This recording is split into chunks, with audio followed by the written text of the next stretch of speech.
मांगले या चित्रपट निर्मात्याचं गुंडांकरवी अपहरण केल्याचा आरोप। घटना 17 ऑगस्ट 2016 ला घडली आहे। तेव्हा सतीश मांगले यांचं मोपलवार यांनी वालिद या ठिकाणी भेटायला बोलावलं होतं, पण भेटण्यापूर्वीच काही गुंडांनी सतीशचं अपहरण केलं। अपहरणानंतर त्याला जबर मारहाण केली। 10 कोटींच्या खंडणीसाठी हे अपहरण केल्याचा सतीशने आरोप केलाय। महाराष्ट्र पोलिसांनी योग्य ती कारवाई न केल्यानं मग सतीश मांगलेनं मुख्यमंत्र्यांकडे दाद मागितली होती। त्यावर मुख्यमंत्र्यांनी 20 सप्टेंबरला सतीश मोपलवारच्या चौकशीचे आदेश दिले। त्यांनी केलेल्या भ्रष्टाचाराची चौकशी करण्याचे आदेश दिले। तर दुसरीकडे मोपलवारनं कोणत्याही चौकशीत सामोरं जाण्यास तयार असल्याचं स्पष्ट केलंय।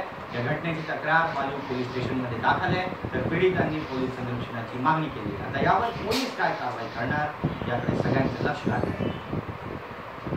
मयुरेश राऊत हा मी जेथे राहते त्याच माझ्या घराच्या अवतीभोवती येतो, फिरतो आणि मला जातीयवाचक शिवीगाळ करतात। त्याचीही कंप्लेंट द्यायला मी काश्मीरा पोलीस स्टेशनला जाते, परंतु पीएसआय सुनील बागल ही माझी कुठल्याही प्रकारची FIR घेत नाही आणि मला तिथे धमकी देतात की मी तुझ्यावर ही केस टाकीन आणि हे करीन आणि ते करीन, हा अर्ज घेणार नाही, तो अर्ज घेणार नाही, ही कंप्लेंट घेणार नाही, ती कंप्लेंट घेणार नाही। आणि अशा प्रकारे म्हणजे आम्हाला कुठे पोलीस स्टेशनला दखलच देत नाहीत आमची।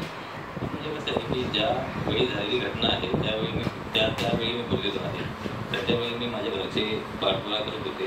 आता ही घटना बोलायचं कारण काय की आता मला खूप याची भीती वाटते की याचं पुढे काही होऊ शकतं, माझ्या जीवालाही धोका आहे।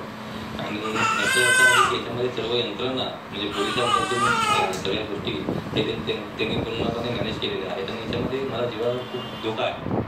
औरंगाबाद लाच विभागानं अटक केलेल्या उपविभागीय अधिकारी सविता चौधरीच्या घरात शुक्रवारी रात्री सविता